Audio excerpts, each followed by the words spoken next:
ಓಂ ನಮೋ ಭಗವತೆ ವಾಸುದೇವಾಯ ಓಂ ನಮೋ ಭಗವತೆ ವಾಸುದೇವಾಯ ಓಂ ನಮೋ ಭಗವತೆ ವಾಸುದೇವಾಯ ನಾರಾಯಣೋ ನಮಸ್ಕೃತ್ಯಂ ನರಂ ಚೈವ ನರೋತ್ತಮಂ ದೇವೀಂ ಸರಸ್ವತಿಂ ವ್ಯಾಸಂ ತतो ಜಯಉದೀರ್ಯ ನಷ್ಟಪ್ರಾಯಶಃ ಭದ್ರೇಷು ಭಾಗವತ ಸೇವೆಯ ಭಗವತಿ ಉತ್ತಮ ಶ್ಲೋಕೆ ಭಕ್ತಿರ್ವತಿನೋ ಶುಭಂ ಕರೋತಿ ವಾಚಾರಂ ಪಂಗುಂ ಲಂಘಾಯತೆ ಗಿರಿಮಿತ್ಕೃಪಾತಮಹಂ ವಂದೇ ಶ್ರೀಗುರುದಿನತಾರಿಣಂ ಪರಮಾನಂದಮಾಧವಂ ಶ್ರೀ ಚೈತನ್ಯ ಈಶ್ವರಂ ಓಂ ಅಜ್ಞಾನತಿಮಿರಾಂಧಸ್ಯ ಜ್ಞಾನಗಣಶಲಾಕಯ ಚಕ್ಷುರ್ಮಿಲಿತಮೇನ ತಸ್ಮೈ ಶ್ರೀ ಗುರುವೇ ನಮಃ. ಜಯ ಶ್ರೀ ಪ್ರಭುಪಾದ ಜಯ ಶ್ರೀ ಗುರುದೇವ್. ಹರೇ ಕೃಷ್ಣ. ಶ್ರೀಮದ್ ಭಾಗವತಂ 3 ಸ್ಕಂದ 22 ಅಧ್ಯಾಯ 22 ಚಾಪ್ಟರ್. ಸೊ ಕರ್ದಮ ಋಷಿ ಮತ್ತೆ ದೇವಹೂತಿ ವಿವಾಹ. ಓಕೆ, ಒಂದು ನಿಮಿಷ. ಹರೇ ಕೃಷ್ಣ ಮಾತಾಜಿ.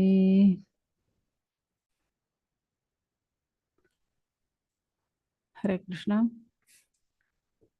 ಸೊ ಕರ್ದಮ ಋಷಿ ಇರೋ ಆ ಜಾಗಕ್ಕೆ ಯಾರು ಬರ್ತಾರೆ? ಸ್ವಯಂಭೂ ಮನು, ಅವ್ರ ಹೆಂಡತಿ ಸತರೂಪ, ಸೊ ದೇವಹೂತಿ ಅವ್ರ ಮಗಳನ್ನೇ ಕರ್ಕೊಂಡು ಅಲ್ಲಿ ಬರ್ತಾರೆ.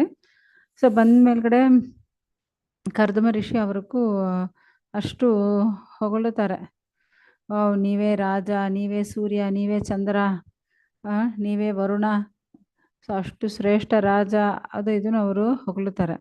ಬಟ್ ಆ ಥರ ಹೊಗಳುವಾಗ ಏನಾಗುತ್ತೆ, ಸ್ವಯಂಭೂ ಮನಗೂ ಸ್ವಲ್ಪ ನಾಚಿಕೆ ಆಗುತ್ತಂತೆ. ಏನಪ್ಪ ಇದು ಈ ಥರ ಹೊಗಳುತ್ತಾನೆ, ಅವ್ರಿಗೆ ಸ್ವಲ್ಪ ಬೇಜಾರಾಗ್ತಾ ಇದೆ. ಸೊ ಮತ್ತೆ ಈ ಅಧ್ಯಾಯದಲ್ಲಿ ಏನು ನಡೀತೆ ನೋಡೋಣ. ಸೊ ಮೈತ್ರೇಯರ್ಗೂ ಹೇಳ್ತಾ ಇದ್ದಾರೆ, ಏಕೆಂದರೆ ಆ ಸ್ವಯಂಭೂ ಮನು ಆ ರಾಜನ ಗುಣಗಳು, ಎಷ್ಟೋ ಗುಣಗಳು ಬಗ್ಗೆ ವರ್ಣನೆ ಮಾಡ್ತಾ ಇದ್ರು. ಯಾರು? ಕರ್ದಮ ಮುನಿ. ಸೊ ಅದೆಲ್ಲ ಕೇಳ್ಬಿಟ್ಟು ಅವ್ರಿಗೂ ಸ್ವಲ್ಪ ಏನಪ್ಪ ಈ ಥರ ಹೇಳ್ತಾರೆ ನಿಂತು. ಬಟ್ ಇವಾಗ ಅವರು ಮತ್ತೆ ಮಾತಾಡಕ್ಕೆ ಶುರು ಮಾಡ್ತಾರೆ. ಸೊ ಇವಾಗ ಸ್ವಯಂಭೂ ಮನು ಏನು ಹೇಳ್ತಾರೆ ಗೊತ್ತಾ? ಸೊ ಈ ವೇದ ಸೃಷ್ಟಿಸ ಭಗವಂತ ಆ ವೇದ ಜ್ಞಾನ ಬಗ್ಗೆ, ಅದಾವುದು ತಪಸ್ಸು, ಜ್ಞಾನ, ಮತ್ತೆ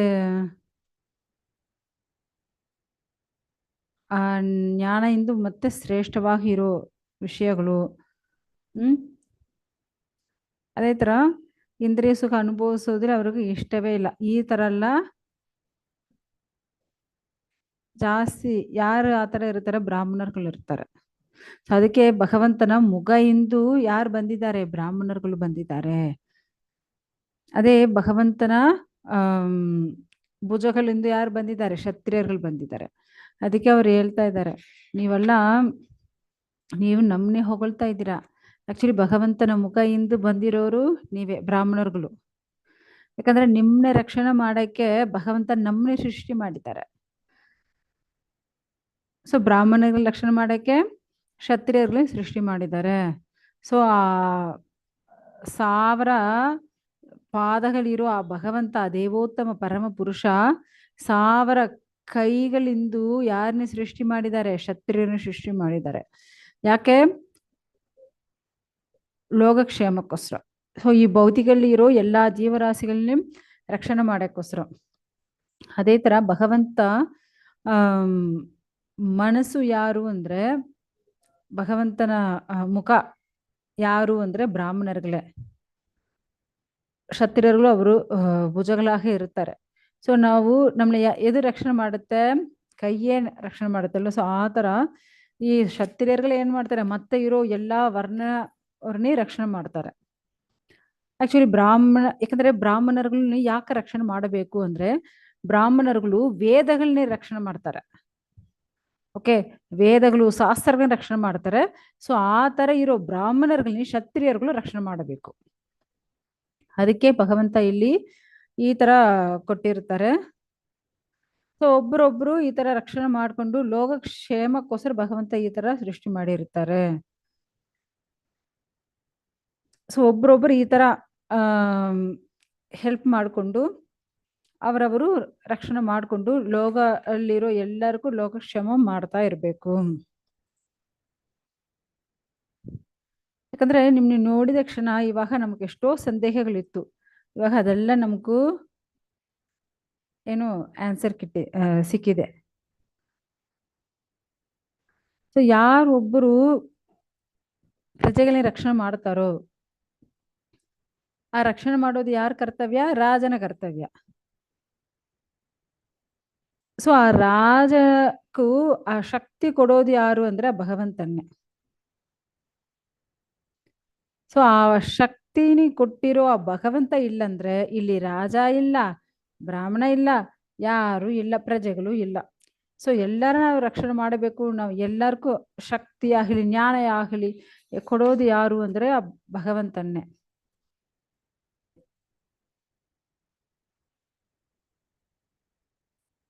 ಸೊ ಈ ತರ ಇಲ್ಲಿ ಏನ್ ಹೇಳ್ತಾರೆ, ಮನಸ್ಸು ಮತ್ತೆ ಇಂದ್ರಿಯಗಳು ನಾವು ಕಂಟ್ರೋಲ್ ಆಗಿ ಇಟ್ಕೋಬೇಕು.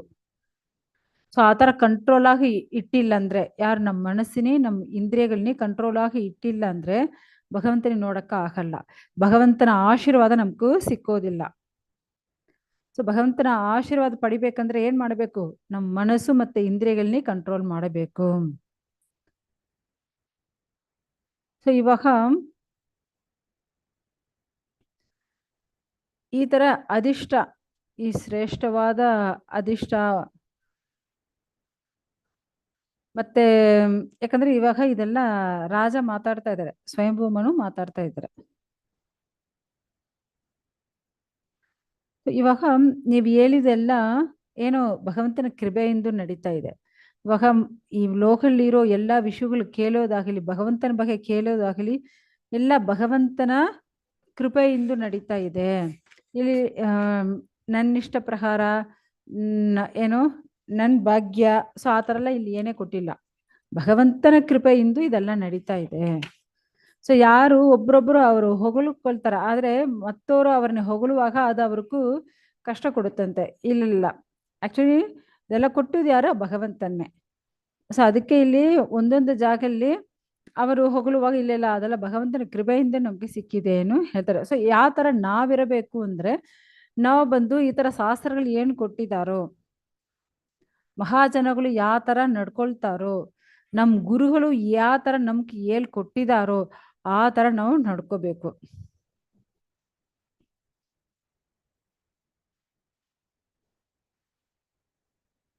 ಸೊ ಮತ್ತೆ ಇವಾಗ ರಾಜ ಮತ್ತೆ ಏನ್ ಹೇಳ್ತಾರೆ, ನನ್ನ ಮನಸ್ಸು ಪೂರ್ತಿ ನನ್ನ ಮಗಳೇ ಇರ್ತಾರೆ. ಸೊ ನನ್ನ ಮಗಳನ್ನೇ ಅಷ್ಟು ಪ್ರೀತಿಯಿಂದ ನಾವು ಬೆಳೆಸಿದ್ದೀನಿ. ಸೊ ನಿಮ್ಗೂ ಅವಳನ್ನ ಬಂದು ನಾವು ಬಂದು ನಿಮ್ಗೂ ಮದುವೆ ಮಾಡಿ ಕೊಡ್ತೀನಿ. ಆಕ್ಚುಲಿ ಇವಳು ಆ ಪ್ರಿಯವರದ ಉತ್ಥಾನ ಪಾದ. ಯಾಕಂದ್ರೆ ಅವರಿಬ್ರು ಯಾರು ಅಂದ್ರೆ ಇವರು ಮಕ್ಕಳು. ಯಾರ ಮಕ್ಕಳು? ಸ್ವಯಂಭವ ಮನು ಮಕ್ಕಳು ಅವರು. ಸೊ ಸ್ವಯಂಭವ ಮನು ಮಕ್ಕಳಾಗಿರೋ ಈ ಪ್ರಿಯವರದ ಉತ್ಥಾನವಾದ ಅವರೆಲ್ಲ ಅಷ್ಟೊಂದು ಶ್ರೇಷ್ಠವಾಗ ರಾಜವಾಗ ಇರ್ತಾರೆ. ಅವರು ಸಹೋದರಿ ಯಾರು? ಈ ದೇವಹೂತಿ. ಅದೇ ತರ ಅವಳು ಬಂದು ಆಕ್ಚುಲಿ ದೇವಹೂತಿ ಎಷ್ಟು ಒಳ್ಳೆಯವಳು. ನೀವು ಇವಳನ್ನೇ ಅಕ್ಸೆಪ್ಟ್ ಮಾಡ್ಕೋಬೇಕು. ಅಕ್ಸೆಪ್ಟ್ ಅಂದ್ರೆ ಸ್ವೀಕಾರ ಮಾಡ್ಕೋಬೇಕು ಕೇಳ್ತಾ ಇದ್ದಾರೆ. ಸೊ ಈ ತರ ನೀವು ಸ್ವೀಕಾರ ಮಾಡ್ಕೋಬೇಕು ಅಂತ ಕೇಳ್ತಾರಲ್ವಾ. ಸೊ ಅದಕ್ಕೂ ಇಷ್ಟು ಪಾಯಿಂಟ್ಸ್ ಹೇಳ್ತಾ ಇದ್ದಾರೆ. ಒಂದು 5 ಪಾಯಿಂಟ್ಸ್ ಹೇಳ್ತಾರೆ. ಏನು? ಆಕ್ಚುಲಿ ಈ ಪ್ರಿಯವರದ ಉತ್ಥಾನ ಪಾದ ಸಹೋದರಿ ಯಾರು? ಈ ದೇವಹೂತಿ. ಮತ್ತೆ ಇವಳು ಬಂದು ಅವಳು ವಯಸ್ಸಾಗಲಿ ನಡತೆ ಆಗಲಿ ಒಳ್ಳೆ ಗುಣಗಳಾಗಲಿ ಅಷ್ಟು ಶ್ರೇಷ್ಠವಾದ ಗುಣಗಳು, ಗುಣವತಿ ಅವಳು. ಸೊ ಅದಕ್ಕೆ ನೀವು ಅವಳನ್ನ ಮದುವೆ ಮಾಡ್ಕೋಬಹುದು. ನಾವು ಇವಳಕ್ಕೋಸ್ಕರ ಎಷ್ಟೋ ಜಾಗಲ್ಲಿ ಹುಡುಕ್ತಾ ಇದ್ದೀನಿ, ಒಳ್ಳೆ ಗಂಡ ಸಿಕ್ಕಬೇಕು ಹುಡುಕ್ತಾ ಇದ್ದೀನಿ. ಆದ್ರೆ ನೀವು ಇವಾಗ ಸಿಕ್ಕಿದ್ದೀರಾ. ಸೊ ಅದಕ್ಕೆ ನೀವು ಅವಳನ್ನ ಮದುವೆ ಮಾಡ್ಕೋಬೇಕು. ನೆಕ್ಸ್ಟ್ ಏನಂದ್ರೆ ನಾರದ ಮುನಿ ಹತ್ರ ಇಂದು ನಿಮ್ ಬಗ್ಗೆ ಅವಳು ಕೇಳಿದಾಳೆ. ಯಾಕಂದ್ರೆ ಕರ್ದಮ ಮುನಿ ಅಷ್ಟು ಶ್ರೇಷ್ಠವಾದ ಮುನಿ, ಇಷ್ಟು 10,000 ವರ್ಷ ತಪಸ್ ಮಾಡ್ತಾ ಇದ್ದಾರೆ. ಅವರು ಅಷ್ಟೊಂದು ಜ್ಞಾನಿ, ಸೌಂದರ್ಯಲ್ಲಿ ಅಷ್ಟು ಚೆನ್ನಾಗಿರ್ತಾರೆ ಆ ಋಷಿ. ಮತ್ತೆ ಅಷ್ಟು ಯವ್ವನವಾಗಿರ್ತಾರೆ, ಅಷ್ಟು ಒಳ್ಳೆ ಗುಣಗಳು ಇರುತ್ತೆ. ಸೊ ಈ ತರ ಎಲ್ಲ ನಾರದರ್ ಬಂದು ಯಾರು ಕೇಳ್ಬಿಟ್ಟಿದ್ದಾರೆ, ದೇವಹೂತಿ ಕೇಳ್ಬಿಟ್ಟಿದ್ದಾರೆ. ಇವಾಗ ಅವಳು ಚಿಂತನೆ ಮನಸ್ಸು ಅವಳು ನಳ ಎಲ್ಲ ಏನು ನಿಮ್ಮ ಹತ್ರ ಇದೆ. ಸೊ ಅವಳು ಯಾವಾಗ ನಿಮ್ಮ ಬಗ್ಗೆ ಕೇಳಿ ಕೇಳಿ ಅವಳಿಗೂ ನಿನ್ನ ಮೇಲೆ ಅಷ್ಟೊಂದು ಇಷ್ಟ ಪ್ರೀತಿ ಆಯಿತು. ಅದಕ್ಕೆ ಅವಳನ್ನ ನಾವು ಇಲ್ಲಿ ಕರ್ಕೊಂಡು ಬಂದಿದ್ದೀನಿ. ಓ ಶ್ರೇಷ್ಠ ಬ್ರಾಹ್ಮಣರೇ, ನಮ್ಮ ಮಗಳು ಅಷ್ಟು ಹೃದಯಪೂರ್ವ ಮನಸ್ಸು ಪೂರ್ವಕವಾಗ ಅವಳು ನಿಮ್ಮನ್ನೇ ನೀವೇ ಬೇಕು ಅಂತ ಕೇಳ್ತಾ ಇದ್ದಾಳೆ. ದಯವಿಟ್ಟು ಅವಳನ್ನ ನೀವು ಸ್ವೀಕಾರ ಮಾಡ್ಕೊಳ್ಳಿ. ಯಾಕಂದ್ರೆ ನಿಮ್ಗೂ ಹೆಂಡತಿಯಾಗಿರೋಕ್ಕೂ ಪೂರ್ತಿಯಾಗ ಅವಳಿಗೂ ತಗುದಿ ಎಲ್ಲಾ ತಗುದಿಗಳು ಇರುತ್ತೆ. ಒಳ್ಳೆ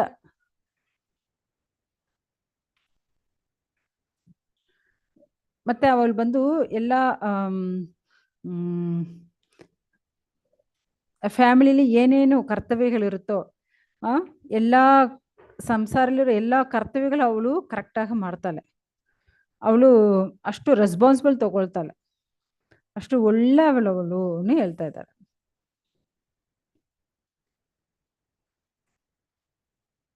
ಅದೇ ತರ ಇವಳು ಬಂದು ಯಾವೊಂದು ಭೌತಿಕವಾಗ ಆ ಥರ ಎಲ್ಲ ಅವಳಿಗೂ ಜಾಸ್ತಿ ಇಷ್ಟ ಅಲ್ಲ, ಏನಿಲ್ಲ. ಬಟ್ ಇವಾಗ ಅವಳಿಗೂ ಇಷ್ಟ ಆಗಿದೆ ಯಾರು ಅಂದರೆ ನೀವೇ. ಸೊ ಈ ಥರ ಇವಾಗ ನಮ್ಮ ಹತ್ರ ಯಾರೋ ಒಬ್ಬರು ಒಂದು ಡೊನೇಷನ್ ಕೊಡ್ತಾರೆ, ಓಕೆ ಇದು ತಗೊಳ್ಳಿ ಕೊಡ್ತಾರೆ. ಸೊ ಆವಾಗ ನಮಗೂ ಸಿಕ್ಕುವಾಗ ನಾವು ಅದು ತಗೋಬೇಕು. ಸೊ ಆವಾಗ ಅಯ್ಯೋ ನಮ್ಗೆ ಏನು ಬೇಕಾಗಿಲ್ಲ ಬಿಟ್ಬಿಟ್ಟು ಆಮೇಲೆ ನಾವು ಏನೋ ಹೋಗಿ ಹುಡುಕ್ತಾ ಇದ್ವಿ, ಓ ಈ ಥರ ನಮ್ಗೆ ಬೇಕಾಗುತ್ತೆ, ಆ ಥರ ಬೇಕಾಗುತ್ತೇನೋ. ಸೊ ನಮ್ಗೆ ಯಾವಾಗ ಸಿಕ್ಕುತ್ತೋ ಆವಾಗ ನಾವು ಅದೇ ಸ್ವೀಕಾರ ಮಾಡಬೇಕು. ಇವಾಗ ನಮ್ಮ ಮಗಳು ನಿಮ್ಗೆ ಸಿಗ್ತಾ ಇದ್ದಾಳೆ, ಸೊ ನೀವು ಇವಳನ್ನೇ ಸ್ವೀಕಾರ ಮಾಡ್ಕೊಳ್ಳಿ. ಸೊ ಅವಳು ಅಷ್ಟು ಒಳ್ಳೆವಳು, ನಿಮ್ಗೂ ಚೆನ್ನಾಗಿ ನೋಡ್ಕೊಳ್ತಾಳೆ ಅನ್ನೋ ಹೇಳ್ತಾ ಇದ್ದಾರೆ.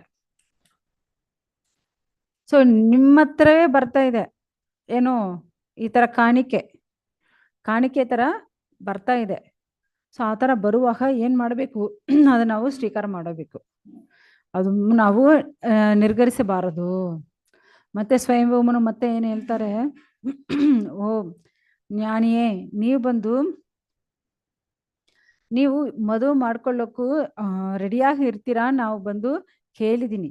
ಅದಕ್ಕೆ ನಿಮ್ಮ ಬ್ರಹ್ಮಚಾರಿ ಇದೆಲ್ಲ ನೀವು ಇವಾಗ ಕ್ಲೋಸ್ ಮಾಡ್ತೀರಾ, ನಮಗೂ ಮೆಸೇಜ್ ಬಂತು. ಅದಕ್ಕೆ ನಾವು ಇಲ್ಲಿ ನಮ್ಮ ಮಗಳನ್ನ ಕರ್ಕೊಂಡು ಬಂದಿದ್ದೀನಿ, ದಯವಿಟ್ಟು ಅವಳನ್ನ ನೀವು ಸ್ವೀಕಾರ ಮಾಡ್ಕೊಳ್ಳಿ ಏನೋ ಅವ್ರು ಬಂದು ಹೇಳ್ತಾರೆ.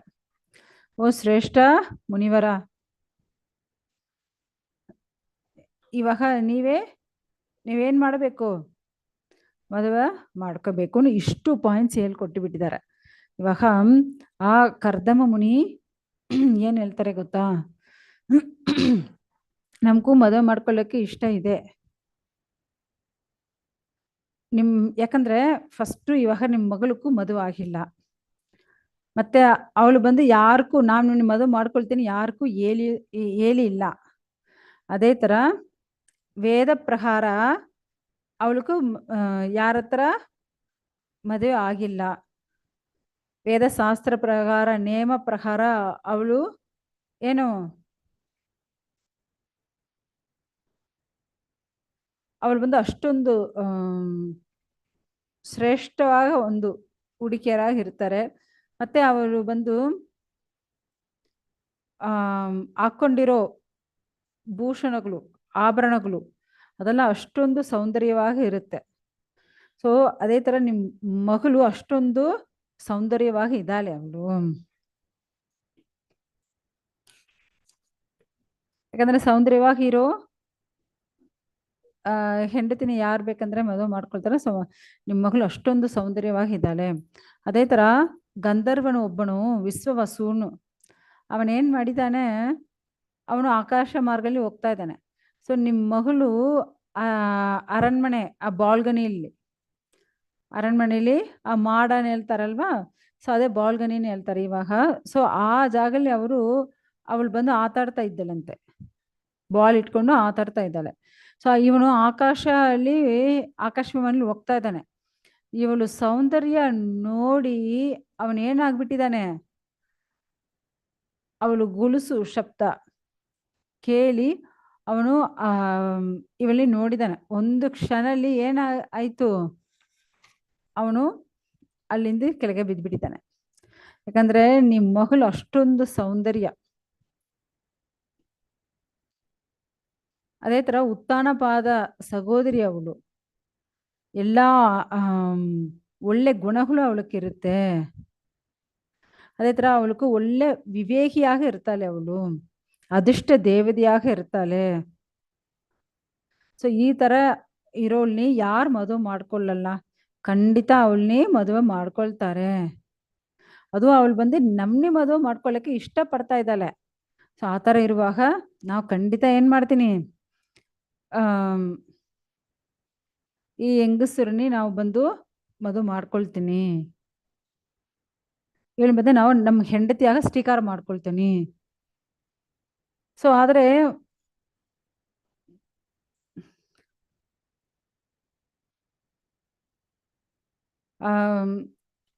ನಮ್ಗೆ ಒಂದೇ ಒಂದು ಕಂಡೀಷನು ಏನು ಅಂದ್ರೆ, ಇವಳಿಗೆ ಬಂದು ಮಕ್ಕಳು ಹುಟ್ಟೋ ತಕ್ಕ ಮಕ್ಕಳೆಲ್ಲ ಹುಟ್ಟಿ ಆ ಮಕ್ಕಳ ಹತ್ರ ಇವಳನ್ನ ನಾವು ಒಪ್ಪಿಸ್ಬಿಟ್ಟು ನಾವೇನ್ ಮಾಡ್ತೀನಿ, ವಾನಪ್ರಸ್ಥ ಸನ್ಯಾಸ ತಗೊಂಡು ಹೋಗ್ಬಿಡ್ತೀನಿ. ಅಷ್ಟು ತಕ್ಕ ನಾ ಬಂದು ಇವಳನ್ನ ಚೆನ್ನಾಗಿ ನೋಡ್ಕೊಳ್ತೀನಿ.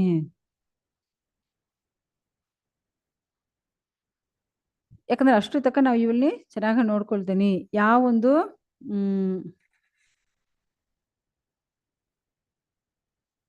ಇವಳ ಹತ್ರ ಯಾವೊಂದು ಅಸೂಯ ಆ ಥರ ಎಲ್ಲ ಏನೇ ಇಲ್ಲ. ಯಾಕಂದ್ರೆ ಇವಳು ಅಷ್ಟು ಒಳ್ಳೆ ಗುಣಗಳಿರುತ್ತೆ.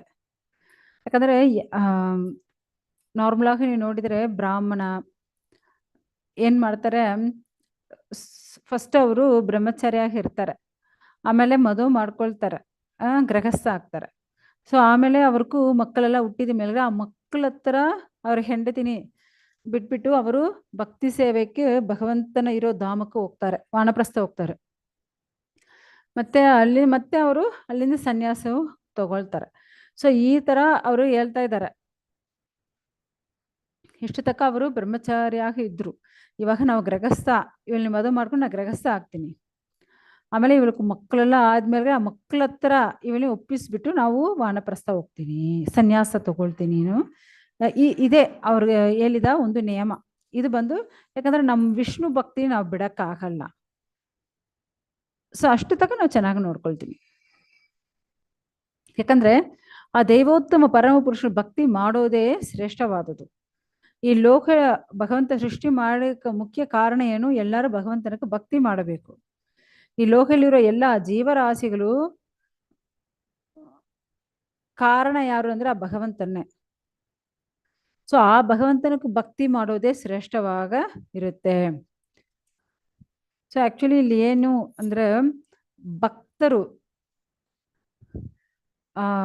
ಸ್ವಯಂಭೂಮನು ಯಾರು, ಕ್ಷತ್ರಿಯರು. ಸೊ ಆ ಥರ ಕ್ಷತ್ರಿಯರಾಗ ಇರೋರು ಮಗುಳ್ನಿ ಒಂದು ರಾಜಕ್ಕೂ ಕೊಡಬೇಕು. ಆದರೆ ಇಲ್ಲಿ ದೇವಹೂತಿ ಅವ್ರಿಗೂ ಮನಸ್ಸಲ್ಲಿ ಯಾರು ಬಂದಿದ್ದಾರೆ, ಈ ಕರ್ದಮ ಋಷಿಯೇ ಇಷ್ಟ ಆಯ್ತು.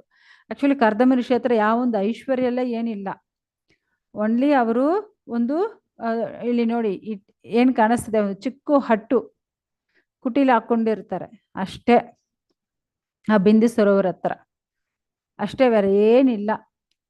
ಅಲ್ಲೇ ಇವರು ಜೀವಿಸಬೇಕು, ಅಲ್ಲೇ ಇವರು ಲೈಫ್ ನಡೆಸಬೇಕು.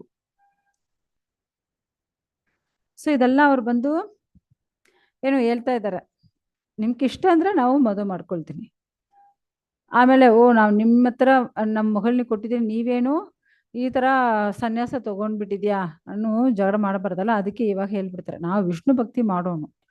ಸೊ ಎಷ್ಟು ಕಾಲ ನಾವು ಇಲ್ಲಿ ಇರಕ್ಕಾಗುತ್ತೋ ಅಷ್ಟು ತಕ್ಕ ನಾವು ಚೆನ್ನಾಗಿ ನೋಡ್ಕೊಳ್ತೀನಿ, ಅವರು ಆಲ್ರೆಡಿ ಹೇಳ್ಬಿಡ್ತಾರೆ ಅವರು. ಸೊ ಇಲ್ಲಿ ಬಂದು ಕೃಷ್ಣನ ಭಕ್ತಿ, ಯಾಕಂದ್ರೆ ಇಲ್ಲಿ ಬಂದು ಕರ್ದಮ ಋಷಿ ಕೃಷ್ಣ ಭಕ್ತಿಯಲ್ಲಿ ಪೂರ್ಣವಾಗಿ ಇರೋರವರು. ಸೊ ಭಗವಂತನೇ ನೆನೆಸ್ಕೊಳ್ಳಕ್ಕೆ ಅವರು ನೆನೆಸ್ಕೊಳ್ತಾ ಇದಾರೆ ಇವಾಗ. ಸೊ ನೆನೆಸ್ಕೊಂಡು ಭಗವಂತ ನೀವು ಹೇಳಿದ ಥರ ಇವಾಗ ಏನಾಗಿದೆ, ಇವ್ರು ಬಂದಿದ್ದಾರೆ, ಬಟ್ ನಮ್ಮ ರಿಕ್ವೆಸ್ಟು ಹೇಳ್ಬಿಟ್ಟಿದ್ದೀನಿ, ಇಷ್ಟ ತನಕ ನಾವು ಇರೋಕ್ಕಾಗತ್ತೆ ಅಂತ ಹೇಳ್ಬಿಟ್ಟಿದೆ. ಮತ್ತು ಇವರೇನು ಇಷ್ಟಪಡ್ತಾರೋ ನಡೀಲಿ ಆ ಥರ ಅವರು ಮನಸ್ಸು ಒಳಗಡೆ ಅವರು ಆ ಥರ ನೆನೆಸ್ಕೊಳ್ತಾ ಇದ್ದಾರೆ. ಆ ಕೃಷ್ಣ ಪ್ರಜ್ಞೆಯಿಂದ ಅವ್ರು ಆ ಥರ ಇರ್ತಾರೆ. ಸೊ ಆ ಥರ ನೆನೆಸ್ಕೊಂಡು ಜಸ್ಟ್ ಒಂದು ಸ್ಮೈಲ್, ಲಿಟಿಲ್ ಸ್ಮೈಲ್ ಮಾಡ್ತಾರಂತೆ.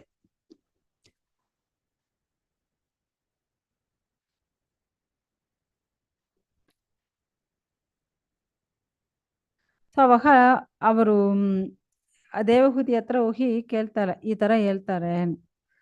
ಸೊ ಆದರೆ ಅವಳು ಏನು ಮಾಡಿಬಿಟ್ಟಿದ್ದಾಳೆ, ಓಕೆ, ಯಾಕಂದ್ರೆ ಒಂದು ಭಕ್ತರಿಗೂ ಮದುವೆ ಮಾಡ್ಕೊಳ್ಳೋದು ಅಷ್ಟು ಶ್ರೇಷ್ಠ ಇಲ್ವಾ? ಇವಾಗ ಒಂದು ಮೂರ್ಗಣ್ಣಿ ಮದುವೆ ಮಾಡ್ಕೊಳ್ಳೋದೇ ಶ್ರೇಷ್ಠವಾ, ಇಲ್ಲಾಂದ್ರೆ ಒಂದು ಭಕ್ತರ್ನಿ ಮದುವೆ ಮಾಡ್ಕೊಳ್ಳೋದು ಶ್ರೇಷ್ಠವಾ? ಯಾಕಂದ್ರೆ ಮೂರ್ಗಣ್ಣಿ ಮದುವೆ ಮಾಡ್ಕೊಂಡಿದ್ರೆ ಅವನ್ ಮಾಡೋ ತಪ್ಪು ಏನೇನು ಮಾಡ್ತಾನೋ ಅದರಿಂದ ನಾವು ಕಷ್ಟ ಅನುಭವಿಸ್ತೀವಿ. ಅದೇ ಒಂದು ಭಕ್ತರ್ನಿ ನಾವು ಮದುವೆ ಮಾಡ್ಕೊಂಡಿದ್ರೆ ನಮ್ಗೆ ಎಲ್ಲಿ ಸಿಕ್ಕುತ್ತೆ, ಏನ್ ಸಿಕ್ಕುತ್ತೆ? ನಮ್ಗೆ ವೈಗುಂಠ ಪ್ರಾಪ್ತಿ, ಗೋಲೋಕ ಪ್ರಾಪ್ತಿ ಸಿಕ್ಕುತ್ತೆ. ಇವಾಗ ಹೇಳಿ. ಹರೇ ಕೃಷ್ಣ. ಸೊ ಇವಾಗ ನಾರ್ಮಲ್ ಆಗಿ ನೀವು ನೋಡಿದ್ರೆ ಶ್ರೀಮಂತರು ಬೇಕಾ ಇಲ್ಲಾಂದ್ರೆ ಭಕ್ತರು ಬೇಕಾ ಅಂತ ಕೇಳಿದ್ರೆ ಯಾರನ್ನೇ ಚೂಸ್ ಮಾಡ್ತಾರೆ? ಎಲ್ಲರೂ ಶ್ರೀಮಂತರನ್ನೇ ಚೂಸ್ ಮಾಡ್ತಾರೆ, ಭಕ್ತರನ್ನ ಯಾರೇ ಚೂಸ್ ಮಾಡೋದಿಲ್ಲ. ಆದ್ರೆ ಆ ಕಾಲದಲ್ಲಿ ನೋಡಿ, ಭಕ್ತರೇ ಬೇಕು ಆ ತರ ಅವರು ದೇವಹೂತಿ ಚೂಸ್ ಮಾಡಿಬಿಟ್ಟಿದ್ದಾರೆ.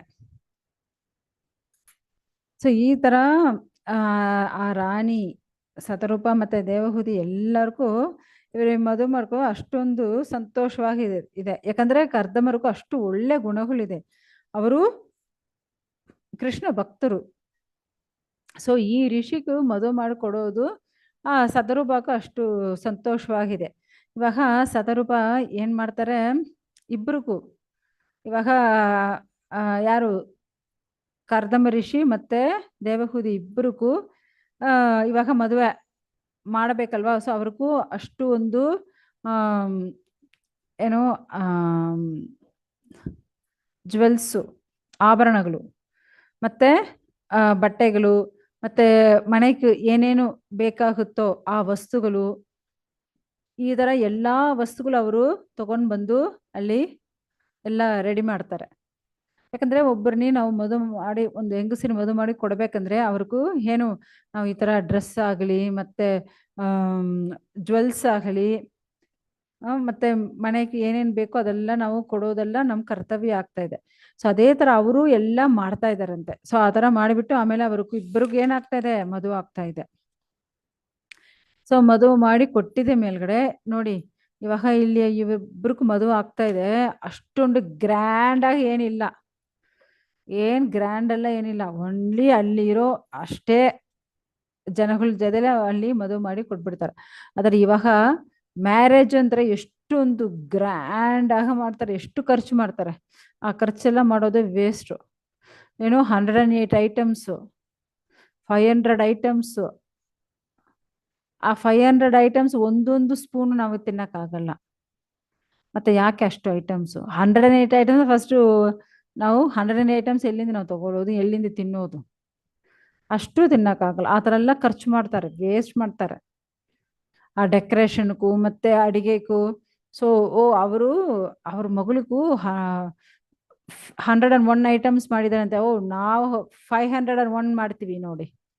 ಸೊ ಈ ಥರ ಎಲ್ಲ ಏನು ಮಾಡ್ತಾರೆ. ಆಕ್ಚುಲಿ ಆ ಥರ ಎಲ್ಲ ಏನು ಬೇಕಾಗಿಲ್ಲ. ಆ ಕಾಲದಲ್ಲಿ ಎಷ್ಟು ಒಂದು ಸಿಂಪಲ್ ಆಗ ಅಲ್ಲಿಯೇ ನೋಡಿ, ಆ ಜಾಗಲ್ಲಿ ಒಂದು ಆ ಕುಡಿಲ ಹತ್ರ ಮದುವೆ ಮಾಡಿ ಅವರು ಕೊಟ್ಬಿಡ್ತಾರೆ ಅಷ್ಟೇ. ಸೊ ಇವಾಗ ಆ ಸ್ವಯಂಭೂಮನು ಮಗಳನ್ನ ಬಿಟ್ಟು ಇವಾಗ ಹೋಗಬೇಕು. ಸೊ ಮಗಳನ್ನ ಬಿಟ್ಟು ಹೋಗೋಕೆ ಮುಂಚೆ ಅವ್ರಿಗೂ ಅಷ್ಟು ಅಲೆ ಬರ್ತಾ ಇದೆ, ಮತ್ತೆ ಮತ್ತೆ ಅವ್ರ ಕಣ್ಣಿಂದ ನೀರು ಬರ್ತಾ ಇದೆ. ಅವ್ರ ಮಗಳನ್ನೇ ಈ ತರ ಆಲಿಂಗನ ಮಾಡಿಕೊಂಡು, ಓ ನನ್ನ ತಾಯಿಯೇ, ನನ್ನ ಮಗಳೇ, ಏನು ಆಲಿಂಗನ ಮಾಡ್ಕೊಂಡು ಅಷ್ಟು ಅಳ್ತಾ ಇದ್ದಾರಂತೆ ಅವರು.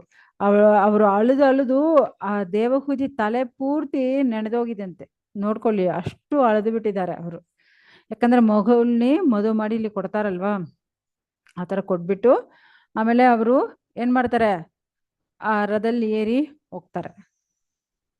ಅವರು ಯಾಕಂದ್ರೆ ಅವ್ರ ರಾಜ್ಯಕ್ಕೆ ಹೋಗ್ಬೇಕಲ್ವಾ, ಇಲ್ಲಿ ಮುನಿವರ ಹತ್ರ ಮದುವೆ ಮಾಡಿ ಇಲ್ಲೇ ಆ ಸರಸ್ವತಿ ನದಿ ತೀರಲ್ಲಿ ಆ ಕುಡಿಲ ಹತ್ರ ಅಲ್ಲಿ ಮದುವೆ ಮಾಡಿ ಕೊಟ್ಬಿಟ್ಟು ಅಲ್ಲೇ, ಯಾಕಂದ್ರೆ ಅವರೇ ಒಳ್ಳೆಯವರು, ಓಕೆ ಮಾತಾಡ್ಬಿಟ್ಟು ಅಲ್ಲೇ ಕೊಟ್ಬಿಟ್ಟು ಹೋಗ್ತಾರೆ. ಸೊ ಕೊಟ್ಬಿಟ್ಟು ಹೋಗ್ತಾರೆ. ಇವಾಗ ಅವ್ರ ರಥದಲ್ಲಿ ಹೋಗ್ತಾ ಇದ್ದಾರೆ ಅವರು ರಾಜ್ಯಕ್ಕೂ. ಸೊ ರಾಜ್ಯಕ್ಕೆ ಹೋಗೋ ಆ ದಾರಿಯೆಲ್ಲ ನೋಡ್ತಾ ಇದಾರೆ, ಅಲ್ಲಿ ಇರೋ ಜನಗಳು, ಮತ್ತೆ ಅಲ್ಲಿ ಈ ತರ ಹಾಡುಗಳು ಆಡ್ಕೊಂಡು, ಅಲ್ಲಲ್ಲಿ ಸ್ವಲ್ಪ ಸ್ವಲ್ಪ ಜನಗಳು ವಾದಿಗಳು ವಾಸಿಸ್ಕೊಂಡು, ಸೊ ಈ ತರ ಆ ಜಾಗಲೆಲ್ಲ ಇರ್ತಾರೆ. ಅದೆಲ್ಲ ನೋಡ್ಕೊಂಡೇ ರಾಜ ಬಂದು ಹೋಗ್ತಾ ಇದ್ದಾರೆ. ಯಾಕಂದ್ರೆ ಇವರು ಇರೋ ರಾಜ್ಯ ಎಲ್ಲಿ ಬ್ರಹ್ಮಾವರ್ತ. ಸೊ ಆ ರಾಜ್ಯಕ್ಕೂ ಕ್ಯಾಪಿಟಲ್ ಸಿಟಿ ತಲೆನಗರ ಏನು ಅಂದ್ರೆ ಬರ್ಹಿಷ್ಮತಿ. ಸೊ ಆ ಜಾಗಕ್ಕೂ, ಯಾಕಂದ್ರೆ ಇವರು ಅರಣ್ಮನೆ ಅಲ್ಲಿ ಇದೆ ಅಲ್ವಾ, ಸೊ ಅದಕ್ಕೆ ಅವರು ಅಲ್ಲಿ ಹೋಗ್ತಾ ಇದ್ದಾರೆ. ಅಲ್ಲಿ ಬರ್ಹಿಷ್ಮತಿಯಲ್ಲಿ ಅಷ್ಟು ಐಶ್ವರ್ಯಗಳಿತ್ತಂತೆ. ಅವರು ಅರಣ್ಮನೆ ಆಗಿಲಿ ಅಲ್ಲಿರೋ ಲಕ್ಸುರಿಯಾಗಿ ಇರುತ್ತಂತೆ. ಆ ಪ್ಯಾಲೇಸೇ ಯಾವ ತರ ಇದೆ, ಇಟ್ಸ್ ವೆರಿ ಲಕ್ಸುರಿ. ಸೊ ಆ ತರ ಇರುತ್ತೆ. ಅಲ್ಲಿ ಹೋಗೋ ದಾರಿ ಎಲ್ಲ ಯಾವ ತರ ಇರುತ್ತೆ, ಅಷ್ಟು ಚೆನ್ನಾಗ ನ್ಯಾಚುರಲ್ ಆಗ ಅಷ್ಟು ಚೆನ್ನಾಗಿದೆ ಅಂತೆ. ಎಲ್ಲ ನೋಡ್ಕೊಂಡೆ ಅವರು ಹೋಗ್ತಾರೆ. ಸೊ ಇವಾಗ ಅವರು ಆ ಬರ್ಹಿಷ್ಮತಿ ಅಲ್ಲಿ ಹೋಗ್ತಾ ಇದ್ದಾರೆ, ಯಾಕಂದ್ರೆ ಅದೇ ಅಲ್ವಾ ಅವ್ರ ಕ್ಯಾಪಿಟಲ್ ಸಿಟಿ. ಅಲ್ಲಿ ಹೋಗಿ ಏನ್ ಮಾಡ್ತಾರೆ, ಆಕ್ಚುಲಿ ವಿಷ್ಣು ವರಾಹ ಅವತಾರ ತಗೊಳ್ಳುವಾಗ ಅವರು ದೇಹ ಇಂದು ಏನು ಯಾಕಂದ್ರೆ ಅವ್ರು ನೀರ್ ಒಳಗಡೆ ಇಂದು ಭೂಮಿನ ತಗೊಂಡ್ ಬರ್ತಾರೆ. ಸೊ ಆತರ ತಗೊಂಡ್ ಬಂದು ಇಲ್ಲಿ ಭೂಮಿ ಇಟ್ಟ ಮೇಲೆ ಅವರು ಮೈ ಪೂರ್ತಿ ನೀರು ಇರುತ್ತಲ್ವಾ, ಸೊ ಆ ನೀರೆಲ್ಲ ಆಚೆ ತಗೋಬೇಕು, ಆ ತರ ಆ ದೇಹನೇ ಈ ತರ ಚಿಲ್ಕಿಸ್ತಾರಂತೆ. ಸೊ ಆ ತರ ಮಾಡುವಾಗ ಅವರು ದೇಹ ಇಂದು ಸ್ವಲ್ಪ ಸ್ವಲ್ಪ ರೋಮಗಳು ಬಂದು ಇಲ್ಲಿ ಈ ಭೂಮಿಲಿ ಬೀಳುತ್ತಂತೆ. ಆ ರೋಮಗಳೇ ಏನು, ಆ ಕುಸ ಹುಲ್ಲು, ಕಸ ಹುಲ್ಲುன்னு ಹೇಳ್ತಾರೆ.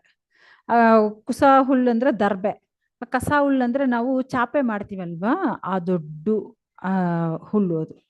ಸೊ ಈ ತರ ಹುಲ್ಲು ಎತ್ತು ಅವರು ಇಟ್ಕೊಂಡು ಏನ್ ಮಾಡ್ತಾರೆ, ಅವರು ಭಗವಂತನೇ ನೆನೆಸ್ಕೊಂಡು ಕೂತ್ಕೊಳ್ತಾರಂತೆ. ಯಾರು, ಸ್ವಯಂಭೂಮನು. ಯಾಕಂದ್ರೆ ಅವರು ಯಾವಾಗ ಭಗವಂತನ್ನೇ ಸಾಕ್ಷಾತ್ ಶ್ರೀಮನ್ ನಾರಾಯಣಿ ಪೂಜೆ ಮಾಡೋದು, ಅವ್ರಿಗೂ ಭಕ್ತಿ ಮಾಡೋದು, ಇದೇ ಅವ್ರಿಗೂ ಕೆಲಸ ಆಗಿಬಿಟ್ಟಿದೆ. ಸೊ ಅವರು ಭಗವಂತನ ಕರುಣೆ ಇಲ್ಲ ಅಂದ್ರೆ ಮತ್ತೆ ಏನೇ ಇಲ್ಲ. ಸೊ ಅದಕ್ಕೆ ಅವರು ಯಾವಾಗ ಭಗವಂತನ ಭಕ್ತಿ ಮಾಡ್ತಾ ಇರ್ತಾರಂತೆ ಅವರು.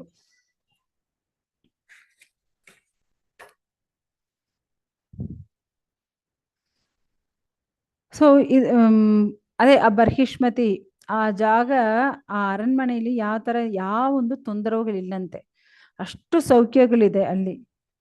ಅರಣ್ಮನೆಯಲ್ಲಿ ಯಾವ ಒಂದು ಕಷ್ಟಗಳಿಲ್ಲ, ಅಷ್ಟು ಸೌಖ್ಯಗಳೆಲ್ಲ ಇರುತ್ತೆ. ಆದ್ರೆ ಅವರು ಯಾವಾಗ ಆ ಸೌಖ್ಯ ಎಲ್ಲ ಅನುಭವಿಸಲ್ಲಂತೆ, ಅವರು ಆ ಸುಖಭೋಗಗಳು ಅನುಭವಿಸಲ್ಲ, ಯಾವಾಗ ಅವರು ಭಕ್ತಿ ಮಾಡ್ತಾ ಇರ್ತಾರಂತೆ. ಸೊ ಭಗವಂತನ ಆಕ್ಚುಲಿ ನೀವು ನೋಡಿದ್ರೆ ಅವರು ರಾಜ, ಆದ್ರೆ ಅವರು ಭಕ್ತಿಯ ಮಾಡ್ತಾ ಇರ್ತಾರೆ, ಆ ಸುಖಭೋಗಗಳು ಅನುಭವಿಸಲ್ಲ. ಯಾವ ತರ ಅಂದ್ರೆ ಜನಕರ ತರ. ನೀವು ಜನಕ ಮಹಾರಾಜ್ ಗೊತ್ತಲ್ವಾ, ಜನಕ ಮಹಾರಾಜ್ ಯಾರು, ಜಾನಕಿ ಸೀತಾದೇವಿ ತಂದೆ. ಸೊ ಅವರು ಅಷ್ಟು ಒಂದು ಒಳ್ಳೆ ರಾಜ, ಆದ್ರೆ ಅವ್ರಿಗೆ ಬಂದು ಯಾವೊಂದು ಭೌತಿಕವಾಗ ಇರೋ ಅಟ್ಯಾಚ್ಮೆಂಟ್ ಏನೇ ಇಲ್ಲ, ಅಷ್ಟೊಂದು ಒಳ್ಳೆ ರಾಜ ಅಂತೆ ಅವರು. ಒಂದು ಟೈಮು ಇವರು ಭಗವಂತನ ಅವ್ರ ಗುರು ಹತ್ರ ಇಂದು ಯಾವಾಗ ಭಗವಂತನ ಬಗ್ಗೆ ಕೇಳ್ತಾ ಇರ್ತಾರೆ. ಸೊ ಮತ್ತೆ ಶಿಷ್ಯರುಗಳೆಲ್ಲ ಕೂತ್ಕೊಂಡು ಇರ್ತಾರೆ, ಇವರು ಕೂತ್ಕೊಂಡು ಇರ್ತಾರೆ. ಒಂದು ದಿನ ಎಲ್ಲ ಶಿಷ್ಯರುಗಳು ಕೂತ್ಕೊಂಡಿರ್ತಾರೆ, ಮತ್ತೆ ಜನಕರು ಬಂದಿಲ್ಲ. ಗುರು ಬಂದು ವೇಟ್ ಮಾಡ್ತಾ ಇದ್ದಾರಂತೆ. ಮತ್ತೆ ಶಿಷ್ಯರುಗಳು ಕೇಳ್ತಾರೆ, ಗುರುವೇ ಯಾಕೆ ವೇಟ್ ಮಾಡ್ತಾ ಇದ್ದೀರಾ? ಇರ್ಲಿ ಇರಿ, ಸ್ವಲ್ಪ ವೇಟ್ ಮಾಡಿ, ಜನಗರು ಬಂದ್ಬಿಡ್ತಾರೆ. ಹಾ, ಜನಗರಕ್ಕೋಸ್ಕರ ನೀವು ವೇಟ್ ಮಾಡ್ತೀರಾ ಏನು? ಆದ್ರೆ ನಾವು ಇಲ್ಲೆಲ್ಲ ಕೂತ್ಕೊಂಡಿರ್ತೀವಿ, ನಾವಿರೋದ್ರಲ್ಲಿ ನಿಮ್ ಕಣ್ಣು ಕಾಣಿಸಲ್ವಾ? ಆ ಥರ ಎಲ್ಲ ಕೇಳ್ತಾರಂತೆ. ಸರಿ, ಓಕೆ ಏನೋ ಅವರು ಸ್ವಲ್ಪ ವೇಟ್ ಮಾಡ್ತಾ ಇರುವಾಗ ಜನಗರು ಬಂದ್ಬಿಡ್ತಾರೆ. ಸೊ ಆವಾಗ ಇವರು ಭಗವಂತನ ಬಗ್ಗೆ ಲೀಲೆ ಎಲ್ಲ ಹೇಳ್ತಾ ಇದ್ದಾರೆ. ಸೊ ಲೀಲೆ ಎಲ್ಲ ಹೇಳ್ತಾ ಇರುವಾಗ ಅವಾಗ ಇವರ ಕೃಪೆಯಿಂದ, ಅವ್ರ ಗುರು ಕೃಪೆಯಿಂದ ಏನ್ ಮಾಡ್ತಾರೆ, ಅಲ್ಲಿ ಬೆಂಕಿ ಹಚ್ಚೋ ತರ ಪೂರ್ತಿ ರಾಜ್ಯ ಬೆಂಕಿ ಹಚ್ಬಿಟ್ಟಿದೆ. ಆ ತರ ಮಾಯೆ ತೋರಿಸ್ತಾ ಇದ್ದಾರೆ. ಸೊ ಅಲ್ಲಿರೋ ಶಿಷ್ಯರುಗಳೆಲ್ಲ ಓಡೋಡ್ತಾರಂತೆ. ಓಡೋಡಿ ಅವರು ಏನ್ ಬಟ್ಟೆಗಳಿದೋ ಅದೆಲ್ಲ ಅಲ್ಲಿ ಇಲ್ಲಿ ಓಡೋಡಿ ತಗೊಳ್ತಾ ಇದ್ದಾರೆ. ಬಟ್ ಅಲ್ಲಿಂದ ಯಾರು ಹೋಗಿಲ್ಲ ಅಂದ್ರೆ ಗುರು ಕೂತ್ಕೊಂಡು ಹೇಳ್ತಾ ಇರ್ತಾರೆ, ಅಲ್ಲಿ ಜನಕರು ಕೂತ್ಕೊಂಡು ಕೇಳ್ತಾ ಇದ್ದಾರೆ. ಮತ್ತೆ ಯಾರೇ ಇಲ್ಲ ಆ ಜಾಗದಲ್ಲಿ. ಮತ್ತೆ ಎಲ್ಲ ಸ್ವಲ್ಪ ಟೈಮ್ ಆಮೇಲ್ಗಡೆ ಏನೇ ಆಗಿಲ್ಲ, ಎಲ್ಲ ನಾರ್ಮಲ್ ಆಗ್ಬಿಡುತ್ತೆ. ಆವಾಗ ಎಲ್ಲ ಮತ್ತೆ ವಾಪಸ್ ಬರ್ತಾರೆ. ಬಂದು ಕೂತ್ಕೊಳ್ಳುವಾಗ ಅವಾಗ ಗುರು ಕೇಳ್ತಾರೆ, ಯಾಕೆ ಯಾಕೆ ನೀವೆಲ್ಲ ಹೋಗಿದ್ದೀರಾ? ಅಲ್ಲಿ ಬೆಂಕಿ ಹಚ್ಬಿಟ್ಟಿದೆ. ಅದಕ್ಕೆ ನೀವೆಲ್ಲ ಶಿಷ್ಯರುಗಳು, ನಿಮ್ಮ ಹತ್ರ ಏನಿದೆ, 2 ಸೆಟ್ಟು ಧೋತಿ ಡ್ರೆಸ್ ಇರುತ್ತೆ ಅಷ್ಟೇ ಅಲ್ವಾ? ಅದಕ್ಕೆ ಈ ತರ ಓಡಾಡ್ತಾ ಇದ್ರ. ಆದ್ರೆ ಇಲ್ಲಿ ಜನಗರಿಗೂ ನೋಡಿ, ಅಷ್ಟು ದೊಡ್ಡ ರಾಜ್ಯ ಭಸ್ಮ ಆಗ್ತಾ ಇದೆ, ಯಾಕೆ ಹೋಗಿಲ್ಲ ಅಂತ ಕೇಳಿದ್ರೆ ಅವ್ರೇನ್ ಹೇಳಿದಾರೆ ಗೊತ್ತಾ? ಕೊಟ್ಟಿದ್ದು ಅವನು, ತಗೊಳ್ಳೋದು ಅವನೇ. ನಾವು ಹೋಗಿ ಏನ್ ಮಾಡಕ್ಕಾಗತ್ತೇನೋ? ನೀವು ಭಗವಂತನ ಬಗ್ಗೆ ಹೇಳಿ ಸ್ವಾಮಿನೂ ಕೂತ್ಕೊಂಡು ಕೇಳ್ತಾ ಇದ್ದಾರೆ ಅವರು. ಇವಾಗ ಹೇಳಿ, ನೀವು ಶ್ರೇಷ್ಠ ಭಕ್ತರ, ಇಲ್ಲಾಂದ್ರೆ ಈ ಜನಗರು ಶ್ರೇಷ್ಠ ಭಕ್ತರ ಅಂತ ಕೇಳ್ತಾರೆ. ಸೊ ಅವನು ರಾಜವಾಗಿ ಇರಬಹುದು, ಆದ್ರೆ ಅವನಿಗೂ ಯಾವೊಂದು ಭೌತಿಕ ಅಟ್ಯಾಚ್ಮೆಂಟು ಇಲ್ಲ. ಸೊ ಅದೇ ತರ ಇಲ್ಲಿ ಸ್ವಯಂಭೂ ಮನುಕು ಯಾವೊಂದು ರಾಜ್ಯ, ತನ್ನದನ್ನ ಯಾವೊಂದು ಅಹಂಕಾರ ಇಲ್ಲ, ಅದೇ ತರ ಅಟ್ಯಾಚ್ಮೆಂಟು ಏನಿಲ್ಲ ಅನ್ನು ಇಲ್ಲಿ ಹೇಳ್ತಾ ಇದ್ದಾರೆ. ಅದೇ ತರ ಅಲ್ಲಿರೋ ರಾಜ್ಯದಲ್ಲಿರೋ ಪ್ರಜೆಗಳೆಲ್ಲ ಅಷ್ಟು ಚೆನ್ನಾಗಿ ನೋಡ್ಕೊಳ್ತಾರೆ. ಇವರು ಅಷ್ಟೊಂದು ಶ್ರೇಷ್ಠ ಭಕ್ತರಾಗಿರ್ತಾರೆ, ಶುದ್ಧ ಭಕ್ತಿ ಮಾಡ್ತಾರೆ, ಧರ್ಮ ಅರ್ಥ ಕಾಮ ಮೋಕ್ಷ ಎಲ್ಲ ಮಾಡ್ತಾ ಇರ್ತಾರೆ. ಅದೇ ತರ ಭಗವಂತನ ಭಕ್ತಿ ಪೂರ್ಣವಾಗಿ ಮಾಡ್ತಾ ಇದ್ದಾರೆ. ಸೊ ಆಕ್ಚುಲಿ ಸ್ವಯಂಭೂ ಮನು ಒಂದು ರಾಜ ಋಷಿ, ಜನಗರು ಅದೇ ತರ ರಾಜ ಋಷಿ ಅವರು. ಅದೇ ತರ ಸ್ವಯಂಭೂ ಮನು ಒಂದು ರಾಜ ಋಷಿ. ಇವ್ರಿಗೂ ಈ ಭೌತಿಕ ಲೋಕದಲ್ಲಿ ಇರೋ ಯಾವ ಒಂದು ಸುಖಭೋಗಗಳು ಇಷ್ಟ ಆಗೋದಿಲ್ಲ. ಅವ್ರಿಗೆ ಇಷ್ಟ ಎಲ್ಲವೇ ಏನು, ಆ ಕೃಷ್ಣ ಭಕ್ತಿ ಮಾತ್ರ, ಆ ಭಗವಂತನ ಮಾತ್ರ. ಸೊ ಈ ತರ ಇರುವಾಗ ಅವರು ಲೈಫ್ ಪೂರ್ತಿ ಒಂದು ದಿನ ವೇಸ್ಟ್ ಮಾಡೋದಿಲ್ಲಂತೆ. ಯಾವಾಗ ಭಗವಂತನ ಬಗ್ಗೆ ಲೀಲೆ ಕೇಳ್ತಾ ಇರ್ತಾರೆ, ಭಗವಂತನ ಬಗ್ಗೆ ನಾಮ ಜಪಿಸ್ತಾ ಇರ್ತಾರೆ. ಸೊ ಯಾವಾಗ ಅವರು ಭಗವಂತನ ಭಕ್ತಿಲೇ ಇರ್ತಾರಂತೆ. ಸೊ ಆತರ ಅವರು ಪೂರ್ಣ ಭಕ್ತರು. ಆಕ್ಚುಲಿ ಈ ಸ್ವಯಂಭೂ ಮನು ಎಷ್ಟು ಕಾಲ ರಾಜ್ಯ ಪರಿಪಾಲನೆ ಮಾಡಿದ್ದಾರೆ ಅವರು? 71 ಚತುರ್ಯುಗಗಳು. ಒಂದು ಚತುರ್ಯುಗ ಅಂದ್ರೆ ಎಷ್ಟು ವರ್ಷ ನಿಮ್ಗೆ ಗೊತ್ತು? ಸೊ ಆತರ 71 ಚತುರ್ಯುಗಗಳು, ಸತ್ಯಯುಗ, ತ್ರೇತಾಯುಗ, ದ್ವಾಪರಯುಗ, ಕಲಿಯುಗ, ಇದು ಒಂದು ಚತುರ್ಯುಗ. ಈ ತರ 71 ಚತುರ್ಯುಗಗಳು ಇವರು ರಾಜ್ಯ ಪರಿಪಾಲನೆ ಮಾಡಿದ್ದಾರೆ. ಅಷ್ಟೊಂದು ಶ್ರೇಷ್ಠ ರಾಜ ಋಷಿಯಾಗಿದ್ದು ಎಲ್ಲರಿಗೂ ಏನೋ ಕೃಷ್ಣ ಭಕ್ತಿನೂ ಕೊಡ್ತಾ ಇದ್ರು ಅಂತ ಇವರು. ಸೊ ಈ ತರ ಮೈತ್ರೇಯರು ವಿದುರರ ಹತ್ರ ಹೇಳ್ತಾ ಇದ್ದಾರೆ, ಈ ತರ ಭಗವಂತನ ಕೃಪೆಯಿಂದ, ಭಗವಂತನ ರಕ್ಷಣೆಯಿಂದ ಇವರು ರಾಜ್ಯ ಪರಿಪಾಲನ ಮಾಡ್ತಾ ಇದ್ರು. ಇವರು ರಾಜ್ಯದಲ್ಲಿ ಯಾವೊಂದು ಕಷ್ಟಗಳು ದುಃಖಗಳು ಏನೇ ಇಲ್ಲ, ಎಲ್ಲ ಭಗವಂತ ನಿನ್ ಕರುಣೆ, ನಿನ್ನಿಷ್ಟ, ಆ ತರ ಅವರು ಎಲ್ಲ ಭಗವಂತನಿಗೆ ಕೊಟ್ಬಿಟ್ಟಿದ್ದಾರೆ. ಯಾಕಂದ್ರೆ ಸ್ವಯಂಭೂ ಮನುಕು ಈ ರಾಜ್ಯ ಆಗಲಿ ಇಲ್ಲಿರೋ ವಸ್ತುಗಳ ಮೇಲ್ಗಡೆ ಏನು ಒಂದು ಆಕರ್ಷಣೆ ಇಲ್ಲ. ಅವರು ಯಾವಾಗ ಭಗವಂತನೇ ವರ್ಣನೆ ಮಾಡ್ತಾ ಇರ್ತಾರೆ, ಭಗವಂತನ ನಾಮ ಜಪಿಸ್ತಾ ಇರ್ತಾರೆ. ಸೊ ಇಷ್ಟು ಶ್ರೇಷ್ಠವಾದ ರಾಜ ಯಾರು? ಸ್ವಯಂಭೂ ಮನು. ಸೊ ಅದೇ ತರ ಒಳ್ಳೆ ಮಗಳು, ಮಗಳು ಯಾರು? ದೇವಹೂತಿ. ಅವರು ಅಷ್ಟೊಂದು ಶ್ರೇಷ್ಠವಾದ ಇರೋ ಒಳ್ಳೆ ಮಗಳು ಅವಳು. ಈ ಅಧ್ಯಾಯ ಫಿನಿಶ್ ಆಗ್ತಾ ಇದೆ. Okay okay, Hare Krishna. ಈ 22 ಅಧ್ಯಾಯದಲ್ಲಿ ಏನಾದ್ರು ಪ್ರಶ್ನೆಗಳು ಇರುತ್ತಾ? Any questions Mataji? ಏನಾದ್ರು ಇದ್ರೆ ಹೇಳ್ಬೋದು.